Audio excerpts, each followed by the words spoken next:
Alright, we're going to check out, review, and shoot this Mossberg 500 Tactical today. As you can see, I got all kinds of fun stuff to put through it. 7.5, 6, 5, 4, 4 buck, 1 buck, double aught. I forgot I got slugs to throw up here too. So anyways, it's standard 500 Tactical. I mean, maybe this one's fully optioned out. I think they generally all come like this, but you got your pistol grip, adjustable stock here, so you can adjust for the length of pull that you desire. Shell holder on there, pump strap. It's got the ghost ring sights. Of course, they're adjustable up and down, left and right, windage and elevation. So let's see if I can get that. It'll probably look better on this table here. Like I said, ghost ring sight with the red front fiber optic there. Safety's on top, being a Mossberg. There's your release. It's 5+1 capacity. Pretty, as you can see, pretty lightweight, tactical, easy to point around. 18.5-inch barrel, cylinder bore. Last week I did a review on the Weatherby Reaper, basically the competition of this gun, if you want to check that out. And coming up after this review of this one, we're going to go heads up, toe to toe, and compare them side by side. So if you don't want to miss that, make sure you hit the bell and click all, and you'll be notified when I post. So I'm basically going to do what I did in the Weatherby video, if you caught that. I'll set my target out there, and I got some nice big oval shoot and see targets I'll stick on there. And we'll shoot at a tactical distance of about 7 yards, see what each one patterns, including the bird shot, because you know, some people they like to use bird shot for self-defense, and that's on them. But also, you know, a lot of people don't realize you can use these to hunt with too. They shoot slugs really well, and they pattern birdshot okay as long as you're not going too far out. I can't go real far out here and show you because I'll blast that all to hell, but if I had a cardboard box, I'd throw something on there. But anyways, you know, you can still use them for hunt close range, and they're actually really good with slugs. But I'm going to hit the targets out there with all of this to show you how it patterns, and we'll change them out each time. After that, we'll shoot some of the steel targets. I'll set my gong up out there and smack that around 25-50 yards with buckshot. And then it might be hard to see because of the sun, but we got a target out there. Well, I'll set my gong out there probably as well, and we'll shoot some slugs out there 100 yards. So I'm going to go in order, smallest to largest. So we'll do 7.5. These are low brass. 6 high brass. 5 high brass, 4 low brass. These are high, 4 buck, 1 buck, and then of course double aught rim, double aught Fiocchi, which are low brass, and then we'll see where the slugs print as well. All right, 7.5.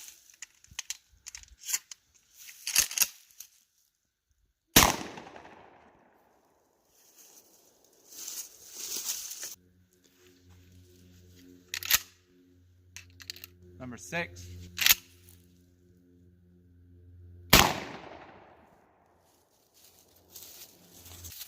Number 5.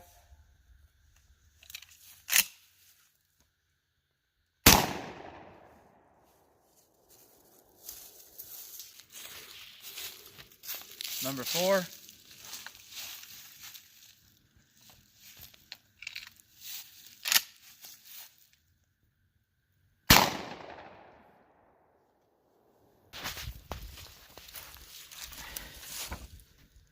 We'll show these all in a second too.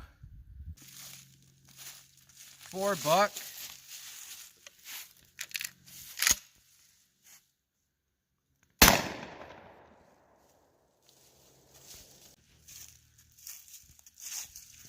$1 buck.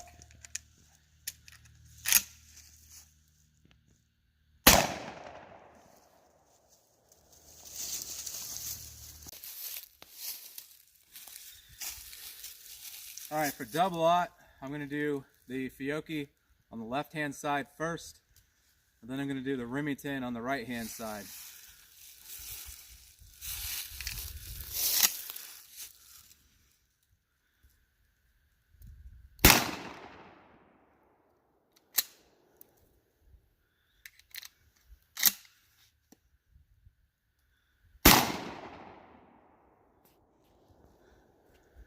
Huh. All right, we show you all these in order now. I'll say I was aiming here. Occasionally I pulled just a little up here, but it does seem that it's favoring high on that pattern on most of them. So that was the 7.5 right there. 6, 5 shot, 4, 4 buck, 1 buck, and then those were your 2 buckshot, with this being the Fiocchi and this being the Remington. This is interesting because when we just did the Weatherby Reaper video last week, it was a complete opposite result. The Weatherby favored the Remington, whereas this is favoring the Fiocchi.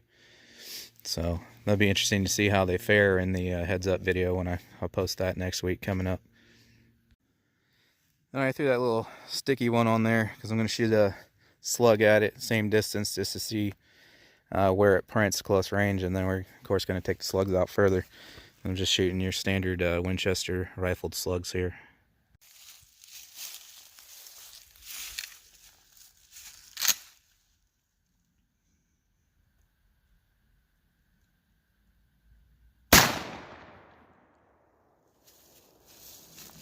Alright, so since it favored this Fiocchi here,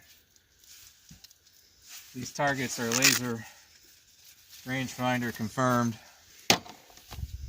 The paper target's 25 yards, and then I set up my 16-inch steel gong at 50. So I'll take 3 shots on this paper. Now if it still favors extremely high, then I'll aim a little lower so that we're seeing what it prints on the paper at 25 yards. And then I'm going to take 3 at the gong there.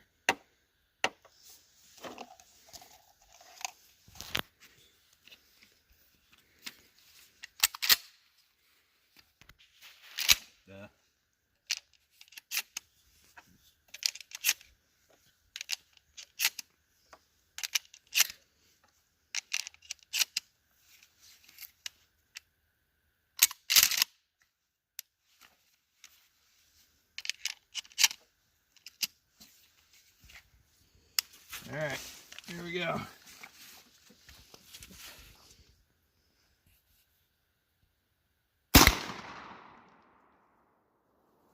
Yep, so those all seem to be going pretty high, so there's actually a little red dot below that center large red dot, and I'm going to aim at that low red dot.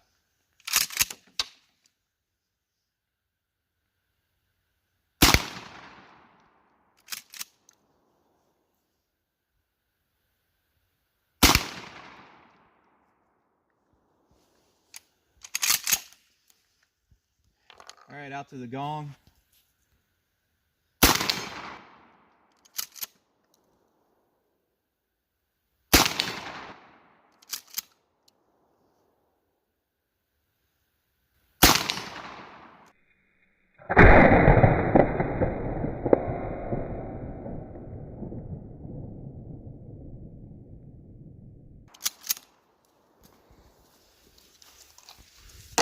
So as you can see, 50 yards is a very viable option with just pretty standard double-aught buck loads.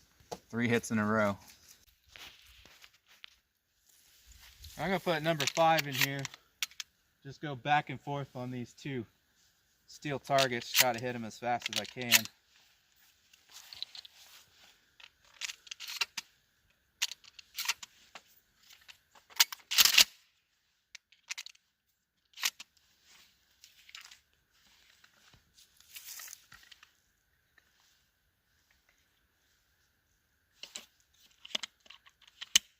Ready?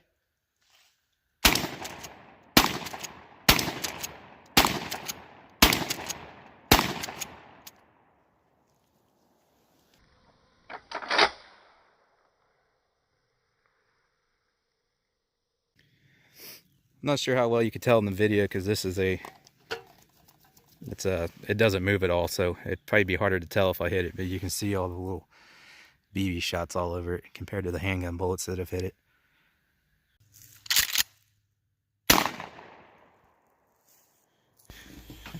So here I was explaining that we're about to shoot these slugs at 100 yards, which I did do, but I had a lot of misses because apparently the sights need adjusted for the slugs at 100 yards. I was still going to show it anyways, but with the angle of the sun and having the camera on the table, every time I shot it was just a big puff of smoke, and that's all you could see, so I omitted that. Anyways, so I apologize that we don't have any slug shots on here like I did on the Weatherby. Pretty confident that if I had the sights zeroed that I could have drilled that target over and over without missing it at 100 yards. No problem at all. But as I said, you couldn't even see anything because of the sunlight every time the shot would go off with the camera placement, so I just didn't show anything at all because there was nothing to see. So I apologize for that, but I'm confident I would have been drilling that if it was zeroed at 100 yards. So yeah, that's gonna pretty much wrap it up. I mean, I really like this thing. The one thing I will say is that it hurts your shoulder a lot more because there's just this very thin piece of rubber there, which is not really anything. As you can see, I'm pushing on it and it's not really flexing, so you have almost no recoil pad on it. So naturally, with it being lighter, it already kicks harder than like a hunting shotgun because it's so light. But then also the fact that you really have no butt pad on there, you feel a little more on top of that too. That would probably be my only complaint, honestly. I've not had any issues with it at all. It always goes bang. I don't have any issues with the shells hanging up or ejecting. Pattern's pretty good. As you can see, it does really well with double-aught buck, 25 and even 50 yards. And I'm confident that if it was actually zeroed, that I would be hitting that every time at 100 yards. So when we do the heads-up comparison between this and the Weatherby, I'll definitely have it zeroed then.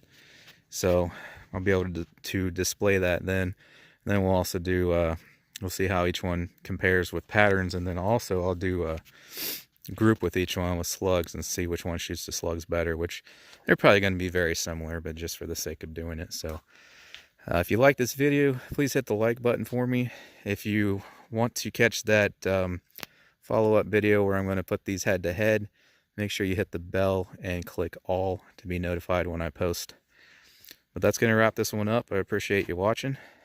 Catch you on the next one.